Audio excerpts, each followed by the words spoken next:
Pergunta do Guilherme Leite.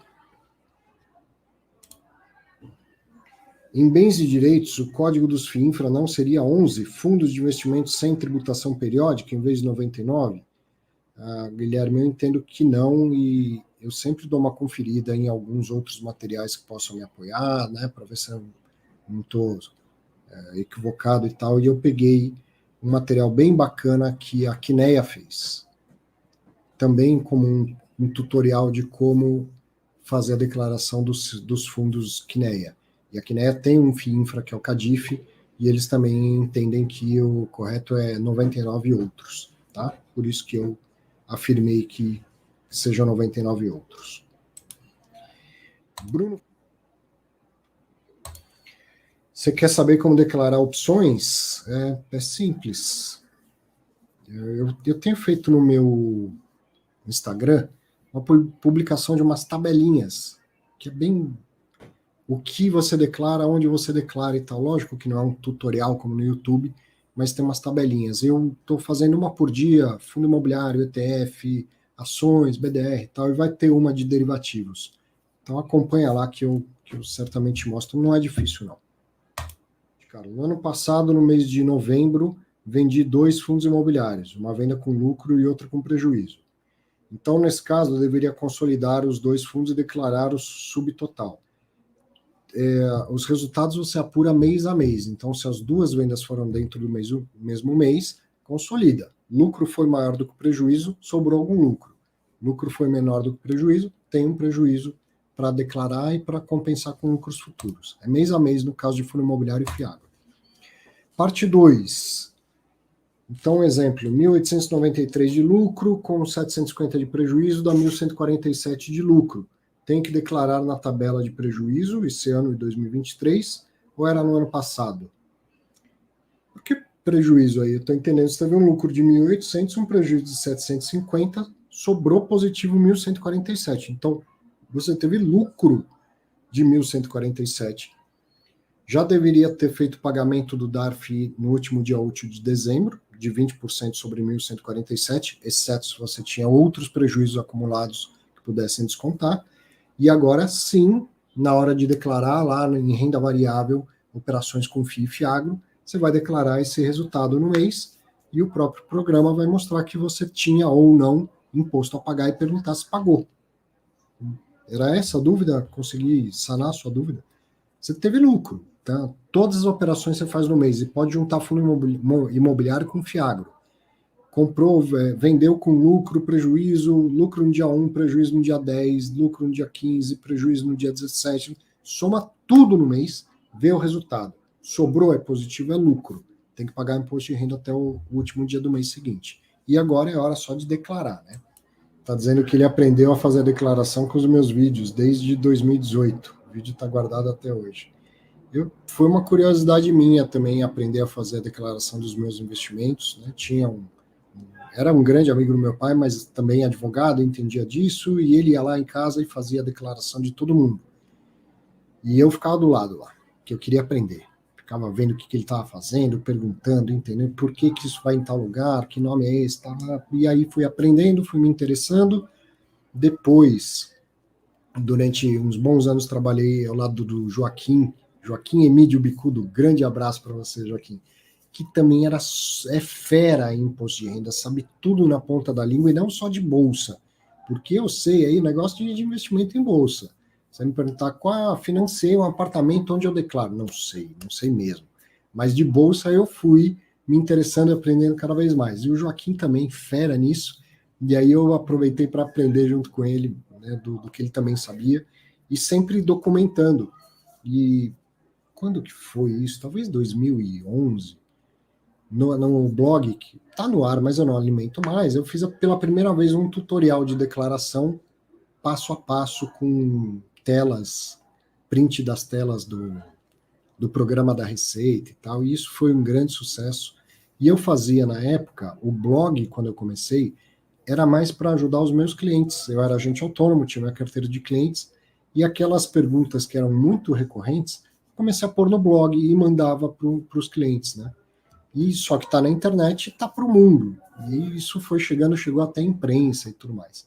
Então, eu faço questão de ajudar com a declaração de imposto de renda, porque sei que é uma dificuldade de muita gente e, pô, tô aqui incentivando você a investir, te infernizando de, né, anos e anos, pô, invista em fundo imobiliário, diversifique a sua carteira, invista em BDRs, invista em REITs, invista em não sei o quê, e aí depois, na hora de declarar, pô, vou sair de fininho, fingir que não é comigo essa história, é comigo também, né? Então eu quero aprender e ensinar os outros.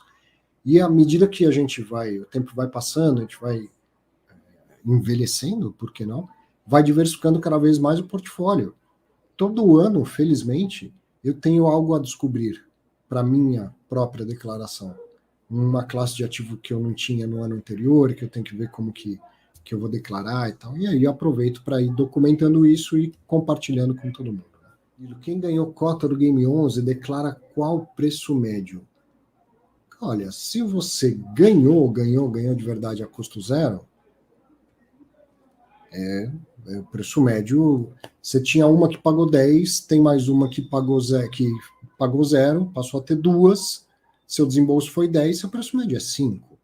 Agora, você precisa ver se não tem nenhum tipo de valor adicional, valor fiscal determinado ali, dá uma olhada no fato relevante. Estou falando como se fosse uma bonificação de ações que tem um valor fiscal, você tem que ver um fato relevante, dá uma olhada nisso. Com certeza o pessoal da Guardian deve ter preparado um material explicativo em relação a isso, né? Já que eles fizeram uma campanha pública, publicidade mesmo e tal. Se o preço é zero, é isso que vai acontecer, vai diminuir o seu preço médio. Se não, se tem algum valor fiscal atribuído, mesmo que você não tenha pago por elas, aí você vai usar esse valor atribuído. Tá? Não sei na ponta da língua. Ó, o Fábio Fleck aqui fazendo um comentário importante lá para o David. Ó. No documento de doação do Game 11, especifica um valor a ser declarado. Então, de qualquer forma, vai mudar o seu preço médio, você vai calcular o seu preço médio ponderado, mas não atribuindo o valor zero à cota que você ganhou, e sim o valor que está no documento lá de doação do Game 11, certo? Estou vendo aqui, vou entrar de bedelho na conversa, que o Douglas está falando só se vendeu abaixo de 20 mil e tal. A gente até publicou no Clube News, tem uma regra nova esse ano, a gente podia até chamar da regra do Nubank, né, no imposto de renda. No final do ano passado, o Nubank fez seu IPO, foi super inovador com o negócio do pedacinho, distribuiu pedacinhos de BDR para todos os clientes que quisessem e tal. E isso deu um pico gigantesco, inclusive, de novos investidores na Bolsa. Consigo até mostrar isso num gráfico já já. E aí, o que acontece? Até o ano passado, a regra dizia, se você tiver R$1 investido na Bolsa, você tem que declarar imposto de renda. Já na época que o Nubank estava fazendo aquilo, lógico, muita gente pensando, cara, imagina o que vai ser ano que vem, essas pessoas que aceitaram o pedacinho, e é um pedacinho, um pedacinho, um pedacinho, é nada, e ter que declarar imposto de renda só por causa disso. E quanta gente que não vai declarar imposto de renda por não saber disso, e aí pode ter problema com o CPF bloqueado, aquele negócio todo. E aí a Receita atenta a isso, o próprio pessoal do Nubank deve ter cutucado lá a Receita e tal, mudou a regra. Então agora o simples fato de ter algum investimento em bolsa não necessariamente obriga a declarar. E se você, por exemplo, só comprou, não fez venda nenhuma, e o patrimônio é menor do que 300 mil, e você não atende os outros requisitos de renda, né, não é só a bolsa que leva a ter que declarar, só comprou, não fez vendas, tal, não precisa declarar. Fez vendas e elas não deram lucro, são vendas que deram prejuízo, e não passam de 40 mil no ano, não precisa declarar. Mas aí que eu acho que não precisar é diferente de não poder. Se você fez vendas e tem prejuízo, declare, que é justamente para guardar esse prejuízo para poder compensar com lucros futuros. Porque se você não declarar, esse prejuízo vai embora, né? Vai para o ralo. Então, começou a investir faz pouco tempo, só vendeu cotas no ano passado, os valores totais de venda não superaram 40 mil, os outros quesitos, sua renda anual é menor do que 28 mil, seu patrimônio era menor do que 300 mil. Quer dizer, você não tinha que declarar imposto de renda, e pelo pouco que vendeu ainda com prejuízo, também não passa a ser obrigado a declarar. Mas se você vendeu com prejuízo, faça a declaração de imposto de renda, para não descartar esse prejuízo, porque daí você vai poder compensar com lucros no futuro e economizar um bom dinheiro de imposto de renda. Jana está dizendo que também aprendeu a declarar o imposto de renda com os meus vídeos. Que legal, né? Pô, super legal. A intenção é essa mesmo. E eu aprendo muito com isso, lógico, né? Eu aprendo muito com isso também. Rafael, tive prejuízo com ações, posso declarar ou provavelmente compensar, né, com o lucro do ETF VVB11? Pode, Rafael. Ação e ETF brasileiro é tudo igual, tudo a mesma tributação, pode compensar sim. Aprendi isso da maneira mais eficaz e dolorida na vida. Eu tinha um prejuízo grande de que eu vinha carregando de ações. Sabe quando eu falei aqui, logo que terminou a entrevista com o Carrasa, eu falei, a alavancagem é assim, né? Quem alavanca está querendo pular 2 casinhas, né? Está querendo adiantar o processo. E quando erra, anda 4, 5 casinhas para trás. Crise de 2008, mundo derretendo, os preços derretendo, era hora de comprar? Era hora de comprar. E o espertão aqui, ele não queria só comprar barato, ele queria alavancar. Aí eu fui lá e fiz operações a termo. A faca caindo, eu quis segurar a faca caindo e ainda quis equilibrar a faca caindo. Que é o resultado disso? Prejuízo, prejuízo, prejuízo. Né? Prejuízo pra caramba. Alavanquei, quis pular 2 casinhas, voltei 5 casinhas para trás. Numa hora que, se eu comprasse, tivesse guardado, eu teria feito excelentes negócios. Mas não queria só comprar, eu queria ser mais esperto que todo mundo e alavanquei. E fazendo termo, curto prazos, enfim. Né? Pelo menos eu tive em seguida a clareza de falar, vou assumir um prejuízo ao invés de ficar me complicando com essa história. Então, eu tenho prejuízo de ações que eu carrego desde 2008 e tal. E aí, passado uns anos, e eu fiquei meio de saco cheio desse mercado de ações, né? Sai uma notícia, o mundo vai acabar, a ação derrete, depois a ação explode para cima, eu não tenho mais saco para isso. Mas não é que eu não acho a ação importante, pelo contrário, eu vou investir em ações a minha vida inteira. E aí eu descobri os ETFs, que para mim é indiscutível, é o que todo mundo deveria fazer, investir em ETF de ação. Se todo mundo falasse isso, um monte de gente perdia o emprego, não era interessante, não é interessante para ninguém, mas para mim é mais pura verdade. Investir em ações é comprar ETF, ponto, acabou. Então comecei a investir em ETF. E teve uma época que eu vendi uns ETFs com um belíssimo lucro e não compensei com o prejuízo que eu tinha. Paguei um baita imposto desnecessariamente, porque eu pensei, não, meu prejuízo é com ações, a venda é de ETF, então não posso compensar. E depois eu fui ver que podia. Então essa é a resposta que eu tenho na ponta da língua, porque aprendi errando, né? Pode compensar sim, Rafael. Pergunta do Rildo sobre PGBL. Tem que aportar todo ano para aproveitar o benefício fiscal de até 12%?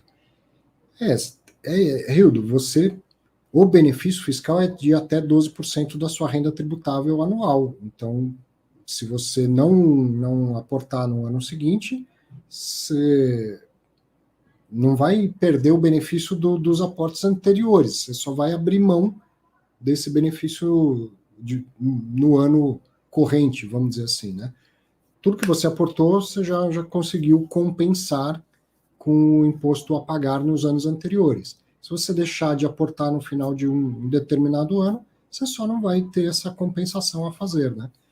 Então, não sei se respondi a sua dúvida, mas vale a pena no planejamento financeiro fazer um aporte de até 12% da sua renda, que nem sempre é tão fácil de identificar exatamente quanto é a renda e quanto que é 12% disso. Principalmente quem tem bônus, PLR, essas coisas todas. E se você for um cara muito poupador e fizer aportes acima de 12%, então tenta chegar nesse valor e ficar 12% só no PGBL, e o que for acima você faça num VGBL. Alexandre, professor, quando for falar do imposto de renda, o fundo comprado, qual valor eu coloco? Se for o preço médio do fundo, onde encontro esse valor? Alexandre, o preço médio é super importante para você apurar quando você vender. Você tem que apurar se você ganhou ou se você perdeu. Agora, o valor que vai lá no Bens e Direitos é o valor que você desembolsou. Então, basta fazer somas nesse caso, não precisa calcular nenhuma média, basta somar. A primeira vez eu gastei 10 mil, a segunda vez eu gastei 12 mil, então é 22 mil que você coloca no programa da Receita. Tá? Agora, quando você vender cotas, aí você tem que apurar lucro ou prejuízo, aí você tem que saber o seu preço médio. Tá bom? Assiste lá o passo a passo no canal do Clube FI, tem tudo explicadinho lá.